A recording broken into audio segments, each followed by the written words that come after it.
शेषो पंचमुक्कारो सर्वपावपरासरो मंगलानं प्रतप्रेतुं परमं भवै मंगलम् मंगलं श्रीमदर्हन्तो मंगलं निरताशनं मंगलं सकलसंगो मंगलं पूजकामि कृतापराधेऽपि जने कृपामन्धरतारयो षट्बाष्पार्द्रयोर्भद्रं श्रीवीरजिननेत्रयो कमलेधरणेन्द्रे च स्वोचितं कर्म कुर्वति प्रभुस्तुल्यमनोवृत्ति पार्श्वनाथ श्रीस्तु ज्ञानगृहादि कार्यकुशल प्रद्युम्नजेता गुरु अन्तर्लोचन मेघमर्धितरां प्रोद्भासितं यस्य वै ओंकारेण सुसेवितोऽपि सततम् ओंकार सेवा पर सोऽयं सौम्यमनः सदा विजयते श्रीसिद्धिसूरीश्वर सोऽयं सौम्यमनः सदा विजयते श्रीभद्रसूरीश्वर सोऽयं सौम्यमनः सदा विजयते ओंकार सूरीश्वर सोऽयं सौम्यमनः सदा विजयते अरविंद सूरीश्वर। पूज्यपाद आनंद धनजी भगवंतनी परावार ऋषभ दिनेसर प्रीतम महारो પ્રભુના પરમ પ્રેમમાં જ્યારે આપણે ડૂબીએ છીએ, આપણી ઇન્દ્રિયો, આપણું મન, આપણું ચિત્ત પ્રભુમય બની જાય છે. મન માત્ર પ્રભુમય રહે, પર તરફ જાય નહીં. એના માટેની સાધના કઈ? જાગૃતિ.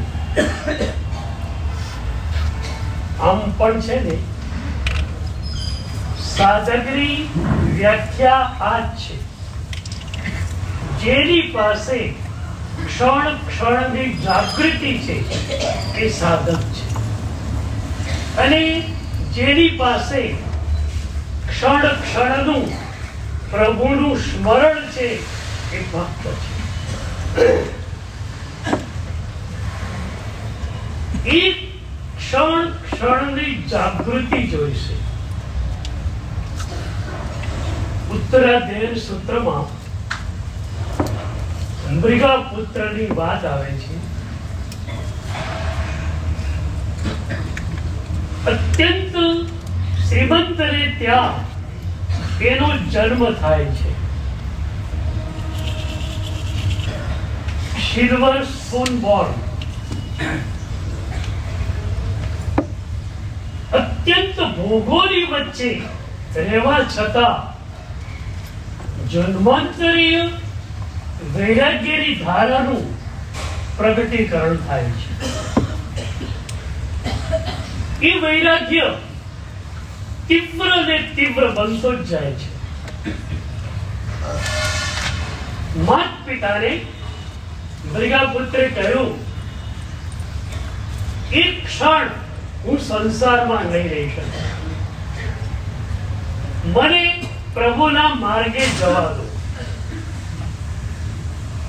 માત પિતાને પણ લાગ્યું કે જન્માંતરીય વૈરાગ્યની ધારામાં ઝૂમી આવેલું વ્યક્તિત્વ છે. માત પિતાએ રજા આપી મૃગપુત્ર દીક્ષા લેવા માટે જઈ રહ્યા છે એ ક્ષણોનું બહુ જ મજાનું વર્ણન ઉત્તરાધ્યાય સૂત્રમાં આવ્યું. રેણુયમ વ પડે લગ્ગમ નિર્દુડિત તાણ નિગ્રહ. કપડા પર પડેલી ધૂળને ખંખેરીને કોઈ ચાલે એમ મૃગપુત્ર તમામ વિભાવોને ખંખેરીને ચાલી નીકળે.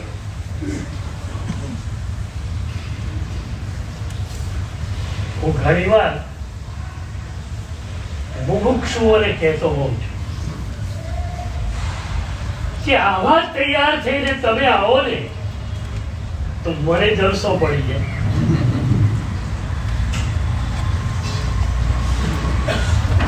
વિવાહો શું થઈ ગયેલા હોય પછી એ સાધકને સ્વભાવની ધારામાં મૂકી દેવો કેટલું તો સરળ છે.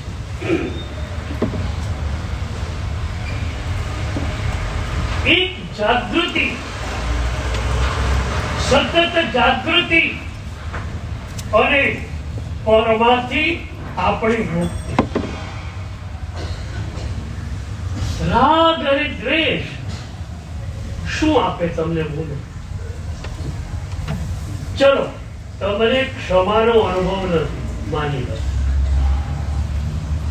ક્રોધનો અનુભવ છે ને,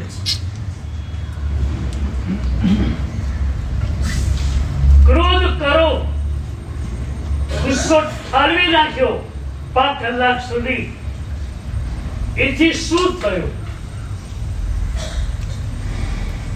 માથું દુખવા આવ્યું કે?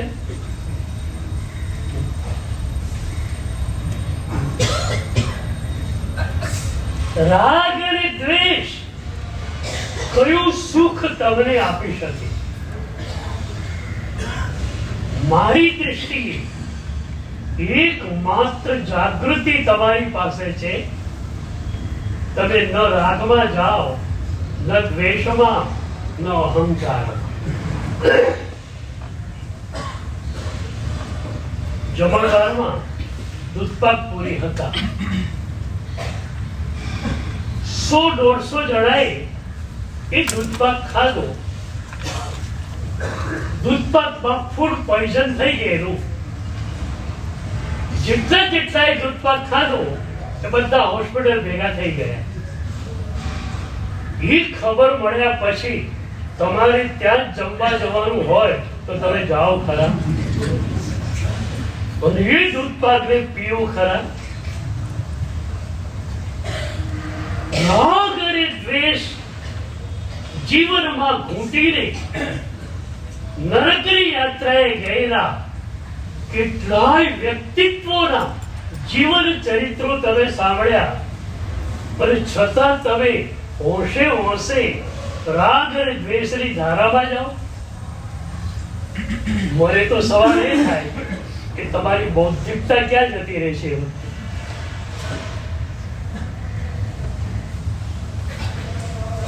એક વાત તમને કહું, બૌદ્ધિક સ્તર પર અત્યારે તમને હું સ્પષ્ટ કરી આપું કે રાગ દ્વેષ અહંકાર નકામા જ છે. પણ તકલીફ ક્યાં છે તમને સમજાવું. અસ્તિત્વના સ્તર પર રાગ દ્વેષ અને અહંકાર બેઠેલા છે. એટલે માત્ર બૌદ્ધિક સ્તર પર આપણે અપ્લાય કરશું કે રાગ દ્વેષ અહંકાર ખોટા છે, તેનાથી કામ થવાનું નથી.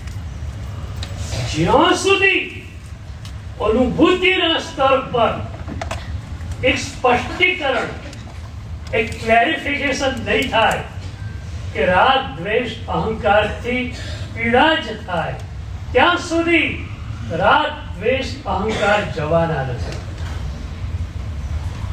એટલે વૈરાગ્યની અનુભૂતિ, ક્ષમાની અનુભૂતિ, નિરહંકાર દશાની અનુભૂતિ, એ અનુભૂતિ કરો રાગ દ્વેષ અહંકાર છોડવા નહીં પડે, છૂટી જશે. મૃગા પુત્રની જેમ તમે પણ ખંખેરી નાખશો. જાગૃતિની એક બહુ મજાની વાત કરું.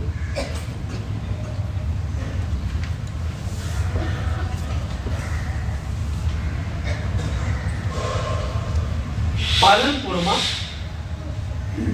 એક શ્રાવક રહે, ચુસ્ત ધર્મનિષ્ઠ. એમના એક સંબંધી મુંબઈમાં હતા. એ સંબંધીના દીકરાએ સોળ ભત્તું કરેલું. સોળ ભત્તાનું પારણું પારણા પાછવે હતું. પત્રિકા આવી ગઈ, પણ એ ભાઈ 64 પોરી પૌષધમાં હતા. પત્રિકા જોઈ લીધી. પાંચમના પારણું હતું. એ ભાઈ સંઘના અગ્રણી હતા.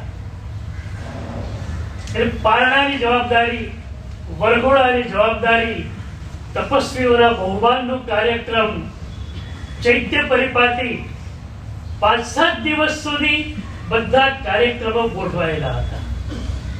એટલે વિચાર્યું કે અઠવાડિયા પછી મુંબઈ જઈ અને પેલાની સાતા પૂછી આવીશ. પરીક્ષણ પછી અઠવાડિયા પછી મુંબઈ એ ભાઈ આવે છે. હમણાંની બનેલી આ ઘટના છે. રાત્રે 9:30 વાગે મુંબઈ સ્ટેશન સેન્ટર પર ઉતર્યા. બાજુમાં જ પેલા ભાઈનું ઘર હતું. ત્યાં પહોંચી ગયા. પેલું યુવાન જેને 16 ભત્તું કરેલું એ રૂટીન લાઈફમાં આવી ગયેલું, જોબ પર જવાનું ચાલુ થઈ ગયેલું. 10 વાગે પેલા ભાઈ એના ઘરમાં એન્ટર થાય, એ વખતે પેલો યુવાન 9:30 વાગે આવેલો જોબ પરથી હાથ પગ ધોઈ ડાઇનિંગ ટેબલ ઉપર બેસી ભાખરી અને શાક ખાઈ રહ્યો છે.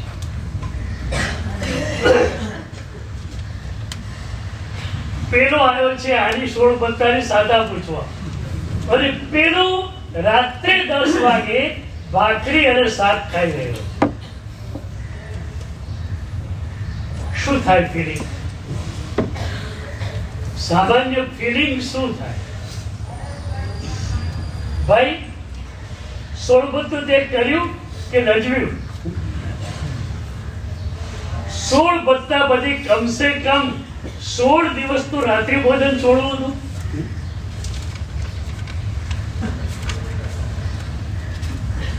પણ આ પાલનપુર વાળાએ જે કર્યું ને, અદ્ભુત. તમને લાગશે કે જાગૃતિ એટલે શું? એ લિટરલી પેલાના પગમાં પડે છે.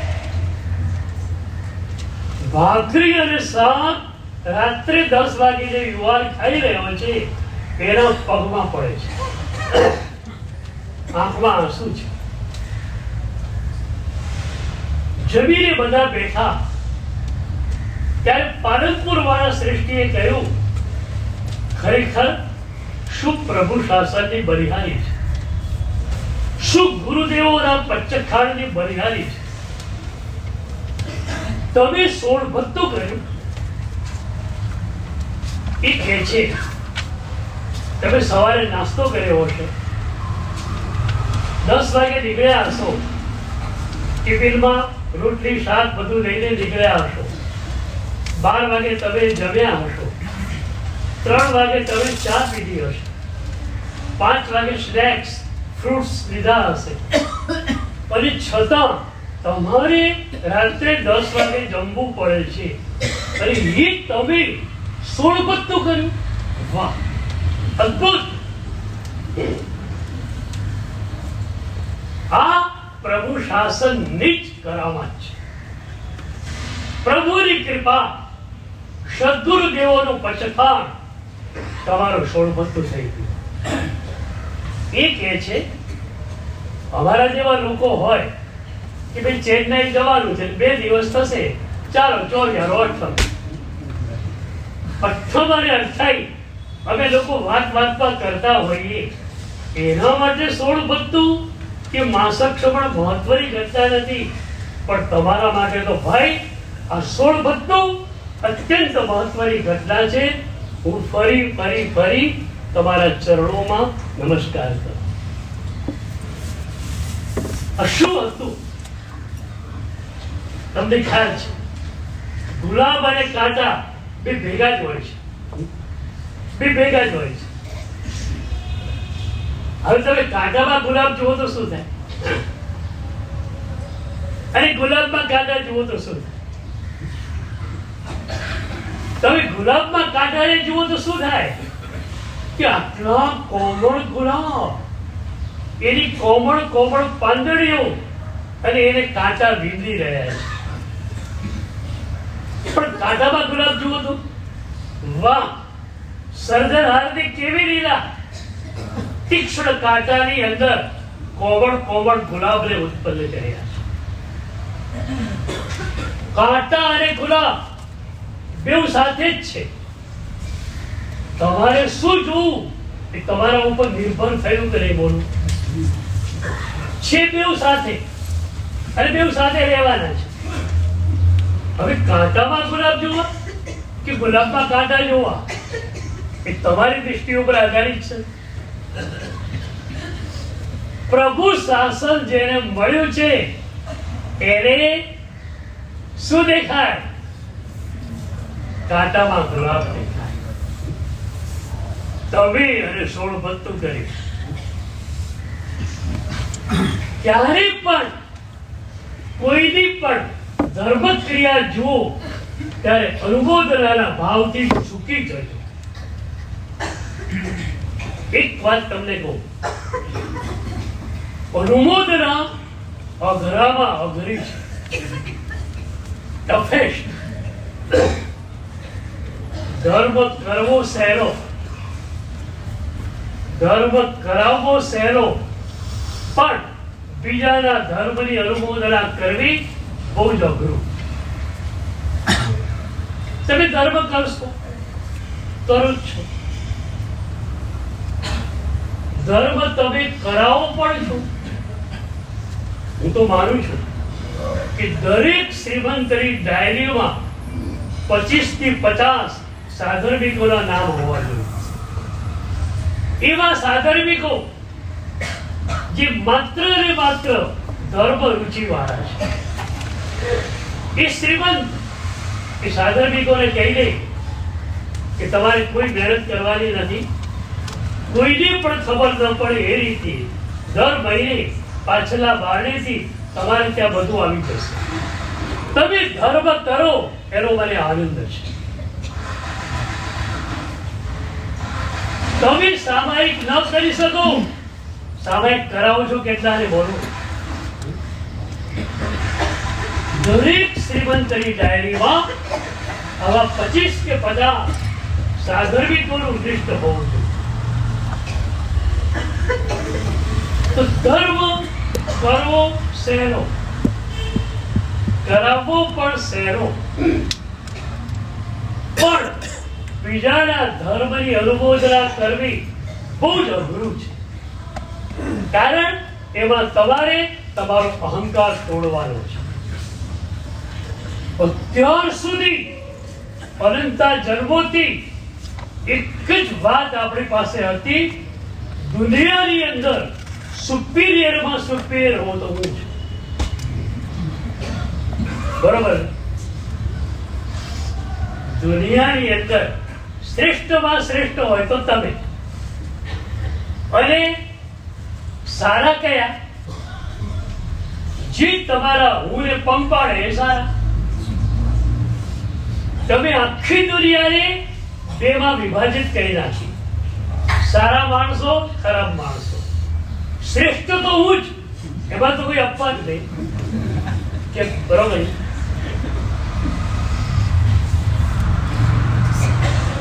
પણ સારા કોણ? મારા હુંને જે પંપાણે, મને જે સારો કે તે સારા, મને જે ખરાબ કે તે ખરાબ.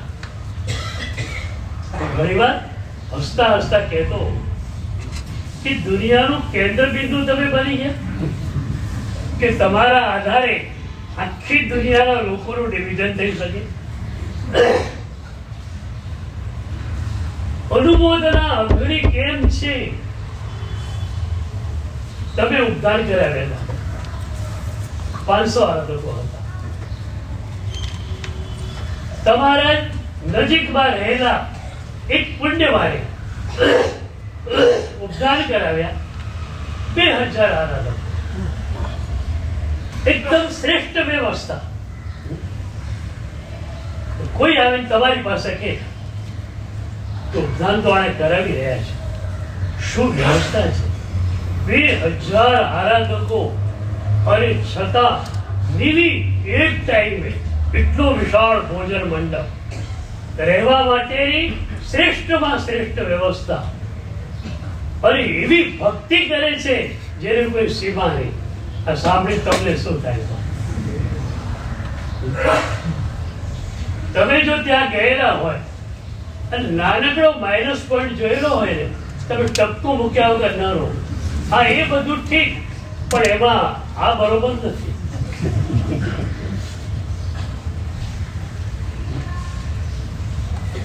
બીજાની અનુમોદના કરવી કે બીજાની અનુમોદના સાંભળવી અઘરામાં અઘરું છે. પણ એક વાત તમને કહું, અનુમોદના ટફેસ્ટ જરૂર, પણ અનુમોદનાને કોઈ લિમિટેશન્સ નથી. નો લિમિટેશન્સ. કર્ણને લિમિટેશન્સ છે. તમે એક દિવસમાં તપશ્ચર્યા વધુમાં વધુ કેટલી કરી શકો? 24 ઉપવાસ. વધુમાં વધુ કેટલી કરો? એક ભાગ્યશાળી મને કહી દે સિદ્ધિ ધમની આરાધના આખી મારા તરફથી બધા બેઠવાનો લાભ મને મળવો જોઈએ, સંઘ ઉદારતાથી હા પણ પાડી દે, તો એ વ્યક્તિ 200 આરાધકોને કદાચ સિદ્ધિ તપ કરાવે, પણ 200 લિમિટેશન આવી ગયું. અનુમોદનામાં કોઈ લિમિટેશન્સ નથી, એ અસીમ છે. મહાવીરમાં રહેલા કરોડો સાધુ ભગવંતો, કરોડો સાધ્વીજી ભગવતીઓ, એમના સંયમની અનુમોદના તમે બેઠા બેઠા કરી. પંચસૂત્રમાં એક બહુ સરસ પ્રાર્થના આવે છે, અદ્ભુત. પહેલું પંચસૂત્ર દરેક સાધકે રોજ પાઠમાં લેવું જોઈએ, રોજ એનો સ્વાધ્યાય કરવો જોઈએ.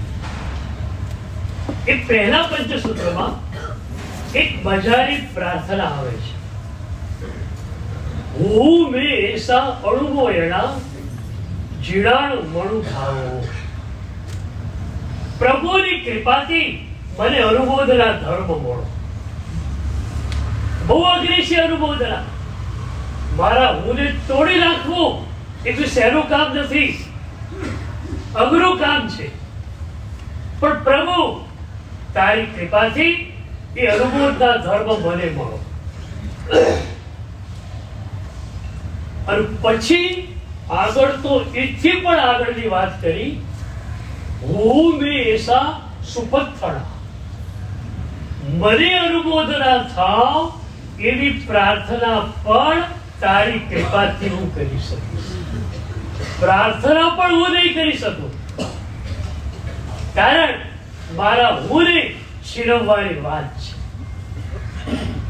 એક વાત તમને કહું, તમે તમારા હુંને છોડી નથી શકતા. બોલો, માની લીધું. હું આજે ઓફર આપું, હું તમારા હુંને પડાવી લઉં. બોલો, તૈયાર છું? એકદમ સરળ પેપર કરી આપ્યું.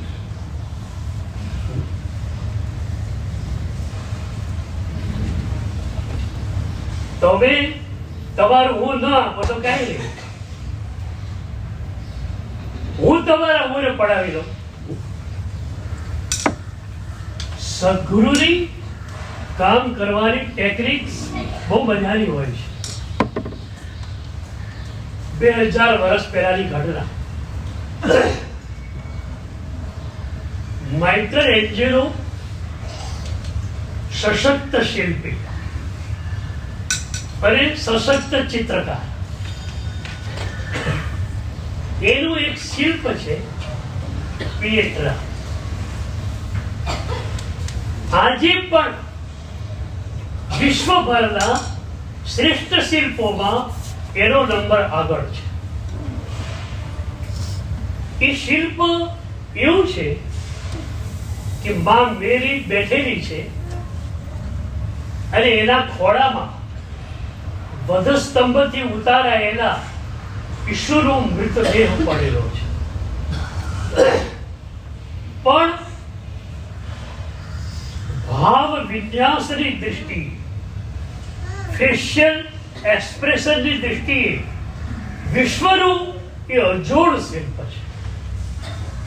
માં મેરીના ચહેરા ઉપર જે કરુણાના ભાવો મૂક્યા છે, ઈશ્વરના ચહેરા ઉપર જે કરુણાના ભાવો મૂક્યા છે, આપણને લાગે કે પથ્થરની અંદર આટલા ભાવો કંડારી શકાય ખરા?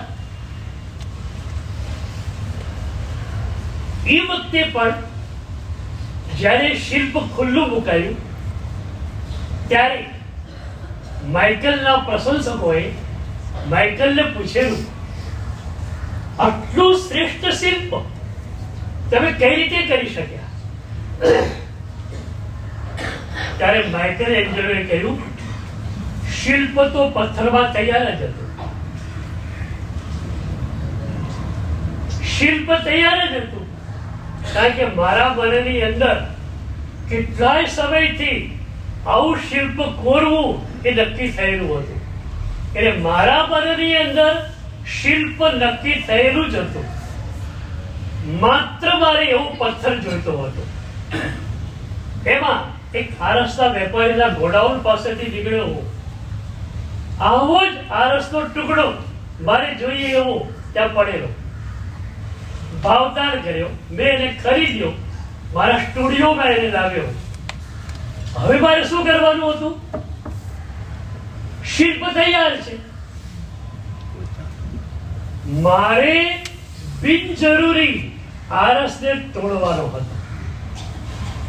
છીડી અને હથોડી લઈને બેસી ગયો, બિનજરૂરી આરસને મેં તોડી નાખ્યો.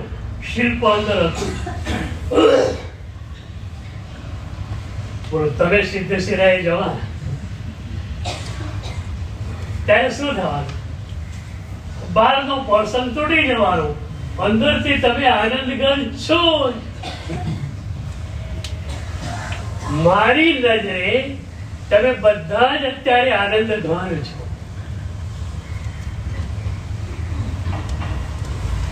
હું તમને સિદ્ધત્વના ભવિષ્યના પર્યાય તરીકે જોઈ શકું છું. તમારો ભવિષ્યનો પર્યાય સિદ્ધત્વનો જ પૂરવાનો છે. એટલે અત્યારે નમો સિદ્ધાણમાં હું તમને પણ નમસ્કાર કરી શકું છું, તમારા શુદ્ધ આત્મા. તો હવે બોલો, તમે એટલે કોણ? એક જાતને સવાલ પૂછો, હું કોણ? તમે કોણ? માત પિતાથી જેને જન્મ મળ્યો અને રાખમાં જે ફૂંકાઈ જવાનું, બદલાઈ જવાનું, એ શરીર એ તમે છો કે beyond the body, beyond the mind, beyond the name તમે છો? Who are you? તમે કોણ છો? તમે કોણ છો? એક વાર તમને ખ્યાલ આવી જાય હું આનંદ ઘન છું, પછી એક પણ ઘટનાની અસર કઈ રીતે? કોઈ ઘટનાની અસર થવાની જ નથી. ઘટના શરીર જોડે સંબંધ છે, મન જોડે સંબંધ છે. તમારી અને ગદ્દાને શું લાગે વળી?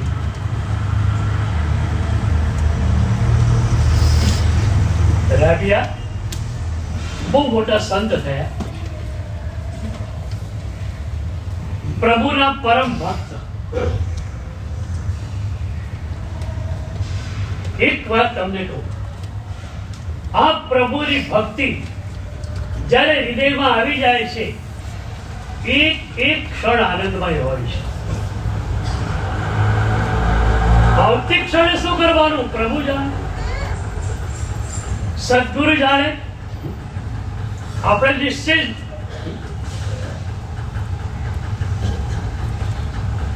જેની પાસે પ્રભુની ભક્તિ છે એ નિર્ભર છે. એક આચાર્ય ભગવાન વિહાર યાત્રામાં હતા. વયોવૃદ્ધ હતા સાહેબજી, ડોળીમાં બિરાજમાન હતા. એક ગામને પાદરેથી એ ડોળી પસાર થઈ. સાહેબજીને આગળ જવાનું છે. એ ગામને પાદરે બે દીકરા રમી રહ્યા હતા. એક 6 વર્ષનો, એક 8 વર્ષનો. સંસ્કારો એટલા સરસ હતા. બંને દીકરા દોડતા સાહેબજી પાસે ગયા, ચરણ સ્પર્શ કર્યો, દોડી આગળ ચાલી. એ વખતે 6 વર્ષના નાના ભાઈએ મોટા ભાઈને પૂછ્યું કે ભાઈ, આ બે જણા દોડીવાળા સાહેબને ઉંચકીને દોડતા હતા, તો એમને વજન ન લાગે, ભાર ન લાગે? 6 વર્ષના દીકરાને આ સવાલ થઈ શકે, પણ 8 વર્ષના દીકરાએ જે જવાબ આપ્યો છે, લાગે કે ગળથુથીમાંથી આપણી સંસ્કૃતિ જે પીધી હોય એના હોઠમાંથી આ જવાબ છે. 8 વર્ષના દીકરાએ કહ્યું, ભાઈ, ડોળીમાં બેઠેલા મહારાજ સાહેબ હતા. મહારાજ સાહેબના હૃદયમાં ભગવાન હોય, અને જેના હૃદયમાં ભગવાન હોય એનો ભાર હોય જ. એ નિર્ભાર, એ સ્ટ્રેસ ફ્રી, ટેન્શન ફ્રી. એ 8 વર્ષના દીકરાએ આગળ કહ્યું કે એ ડોળી વાળા તો 50 અને 55 ના લાગતા હતા, આપણે 6 અને 8 ના છીએ. આપણે ડોળી ઉચ્ચકીએ ને તો પણ આપણને ભાર ન લાગે, કારણ કે મહારાજ સાહેબ નો ભાર હોય, નિર્ભાર. જેના હૃદયમાં ભગવાન એ નિર્ભાર. આજના યુગને મનોવૈજ્ઞાનિકો સ્ટ્રેસ એજ કે છે, તણાવનો યુગ. તમે લોકો તણાવમાં જીવી રહ્યા છો, પણ જ્યાં પ્રભુના શાસનમાં આવ્યા, પ્રભુની ભક્તિ તમારા હૃદયમાં આવી, તમે સ્ટ્રેસ ફ્રી થઈ ગયા. એક જૈન સ્ટ્રેસ એજમાં કે સ્ટ્રેસ ફ્રી એજમાં, બોલો તમે ક્યાં? તમે સ્ટ્રેસ એજમાં હોય જ ન શકો. સ્ટ્રેસ ફ્રી એજમાં, તણાવ મુક્ત યુગમાં તમે છો. તો રાબિયા પ્રભુના ભક્ત હતા, અને એટલે નિશ્ચિત, કોઈ ચિંતા નથી. એકવાર એક શ્રીમંતે આ સંતનું નામ સાંભળ્યું કે રાબિયા બહુ મોટા સંત છે અને પ્રભુના બહુ મોટા ભક્ત છે. એ શ્રીમંત રાબિયાને ત્યાં આવે છે. એને હતું કે આટલા મોટા પ્રતિષ્ઠિત ગુરુ છે તો મોટો આશ્રમ હશે, 5 સ્ટાર આશ્રમ. એને બદલે એક ઝૂંપડી, એ પણ તૂટેલી ફૂટેલી. પછી આગળ વધીને જોયું, પલંગ, એનો એક પાયો તૂટેલો તો ત્યાં પથ્થર મૂકેલો. એક માટલી હતી, એમાં વચ્ચે કાળું, 2 લોટાથી વધારે પાણી નાખો તો પાણી ઓવરફ્લો થઈ જાય. તમે તો આવું જુઓ ને, તમને ત્યાગની પરંપરા ગળકુથી માથે મળી છે. એક પણ ત્યાગી મહાત્માને જુઓ, તમે ખુશ ખુશ થઈ જાય. કેવા ત્યાગી! ત્યાગ ગમે ને તમને? ત્યાગ ગમે ને? ત્યાગ ગમે? ત્યાગ જોવો ગમે, આચરવું બી ગમે. એક જણાએ એક કાકાને પૂછેલું કે કાકા, ચા પીવી સારી કે ખરાબ? કાકા જમાનાના ખાધેલા કે જો કોઈ આપણને પીવડાવતો હોય ને તો ચા પી લેવી, ચા સારી જ હોય. પણ આપણે આપણા પૈસે કોકને પીવડાવવી પડે હોય ને તો ભાષણ ઠોકી દેવું, ચા પીવાય જ નહીં.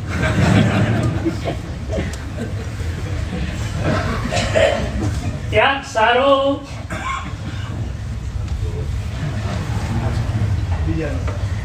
તમારા પ્રત્યે મને ખૂબ આદર છે. પહેલા પણ મેં કહ્યું, એકદમ પોઝિટિવ એટીટ્યુડ પ્રભુએ મને આપેલો છે. એટલે એક પણ સાધકમાં ક્યારે પણ કોઈ દોષ મને દેખાતો જ નથી. તમારી આંખોમાં માત્ર અહોભાવ, માત્ર શ્રદ્ધા, માત્ર ભક્તિ મને દેખાય. સવાલ એટલા માટે કરું છું કે ત્યાગ જો ગમી ગયો ને તો તમે જ્યાં છો ત્યાં તમને સુખ લાગશે. ત્યાગ નહીં ગમ્યો હોય તો તમારાથી જે ઊંચે ગયેલો છે, આગળ વધેલો છે, એની ઈર્ષા આવશે. અને હું પણ આવો ક્યારે બનવું એવી ઈચ્છા થશે. પણ ત્યાગ ગમેલો હશે. અરે સરસ મજાનું આપણું ફ્લેટ છે, સારા અપાર્ટમેન્ટમાં રહીએ છીએ, સરસ રીતે પ્રતિષ્ઠિત રીતે જીવન જીવાઈ રહ્યું છે, તો આપણે વધારાની જરૂર શું છે? ત્યાગ ગમેલો હશે તો તમે જ્યાં પણ છો ત્યાં સુખી હશો. નહીતર મારી પાસે આટલા, મારી પાસે આટલા, મારી પાસે આટલા બધા ધ્યાન, મારી પાસે આટલા, આ ગણતરી તમે કરતા રહેશો. પણ એકવાર ત્યાગ ગમી ગયો પછી તમે જ્યાં છો ત્યાં સુખી જ રહેવા. પેલો શ્રીમંત રાબિયાની જોડે સત્સંગ બી કરે છે, પછી વિનંતી કરે છે ભક્ત તરીકે કે સાહેબ, મારી ઈચ્છા એવી છે કે આ ઝૂંપડીને મને સરસ મજાનું મકાન બનાવી દઉં, આ નવું પલંગ મૂકી દઉં, આ માટલી નવી મૂકી દઉં, આપ ખાલી રજા આપો. રાબિયાએ ના પાડી, નહીં. લાગ્યું કે પરમ ત્યાગી છે, એમના તૂટેલા ફૂટેલા ઝૂંપડામાં જ સુખી છે. એમને ઝૂંપડા જોડે કે લેવા દેવા પણ નથી. ઝૂંપડામાં તો એમનો દેહ રહેતો હતો. એ ક્યાં રહેતા હતા? પ્રભુમાં. ભક્ત પ્રભુમાં રહે, સાધક પોતાના આત્મામાં રહે. સમાધિ શતકમાં એક મજાની કડી આવે છે, વાસ નગર વન કે વિશે માને દુવિધ અબુદ્ધ. કોઈ કે હું નગરમાં રહું છું, કોઈ કે જંગલમાં રહું છું, બે વાત ખોટી છે. આત્મદર્શિકુ વસતી કેવલ આત્મ શુદ્ધ. જે આત્મદ્રષ્ટા સાધક છે એ માત્ર આત્મામાં રહે છે.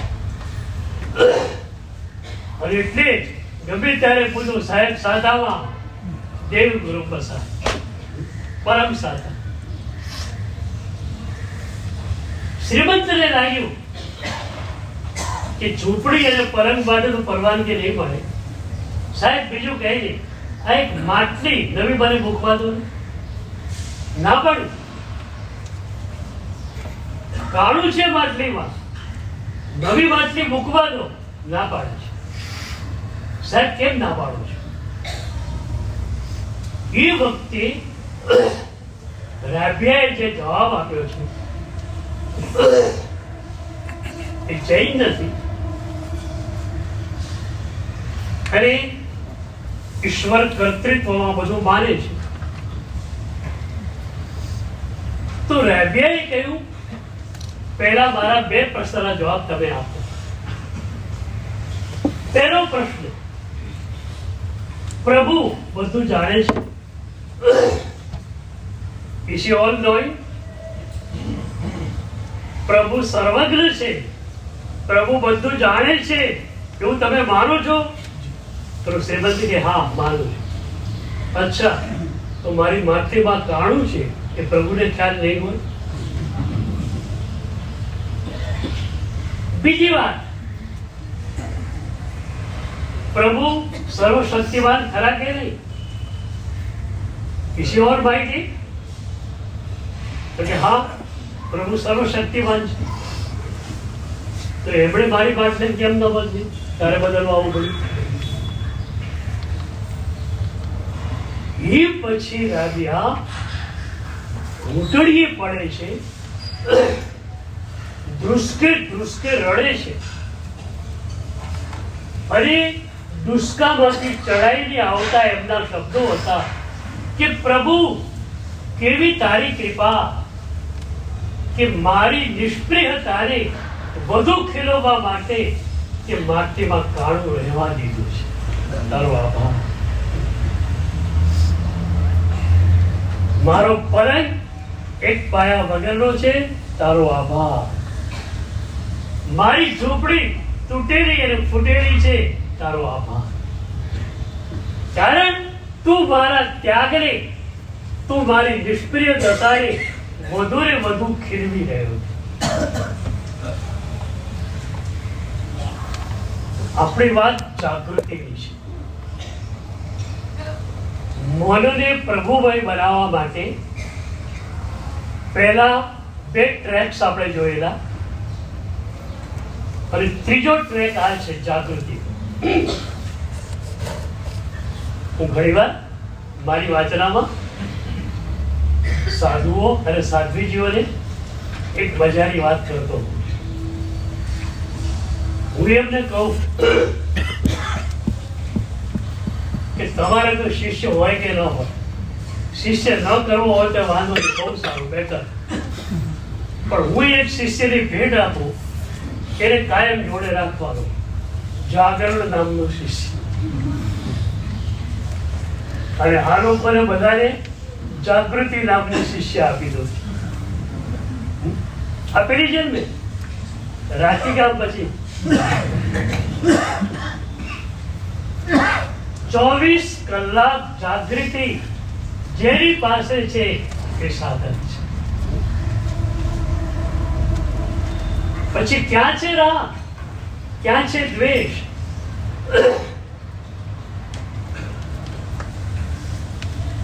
દ્વેષ કેમ થાય, ગુસ્સો કેમ આવે? તમારા અહંકાર ઉપર સેજ હુમલો થાય એટલે ગુસ્સો આવે છે. ગુસ્સો થવાનું મૂળ કારણ તમારા હું ઉપરનો હુમલો છે. હવે આપણે હુંને રિપ્લેસ કરી નાખીએ તો ગુસ્સો ક્યાં છે?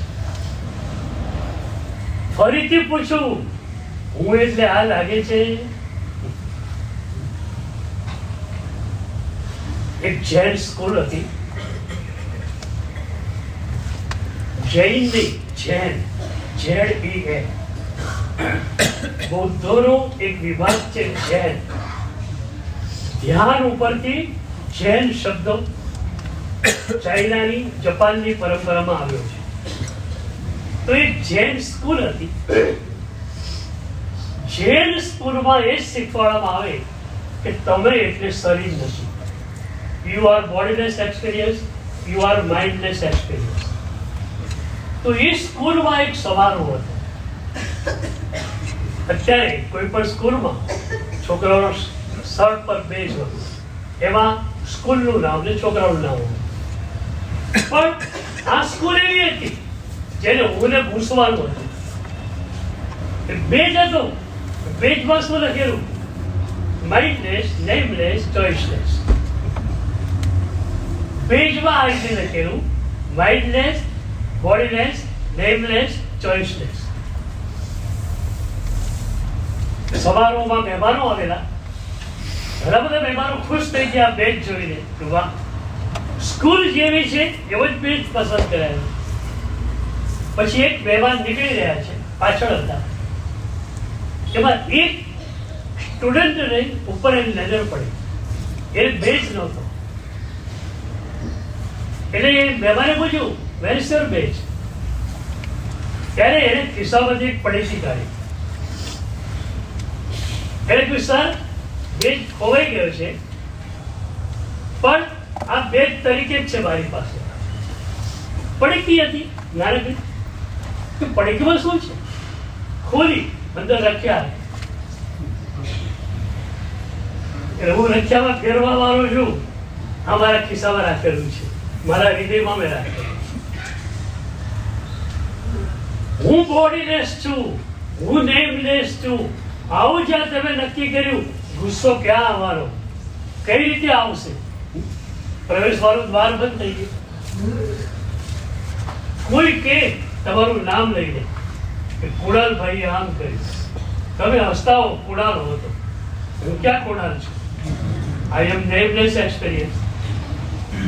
તમે કુણાલ છો જ નહીં, તો કોઈએ કુણાલ માટે કહ્યું, તમને શું લાગે વળગે? તો એક જાગૃતિ આવે, તમે બોડીલેસ, નેમલેસ અને માઇન્ડલેસ એક્સપિરિયન્સમાં આવી શકો.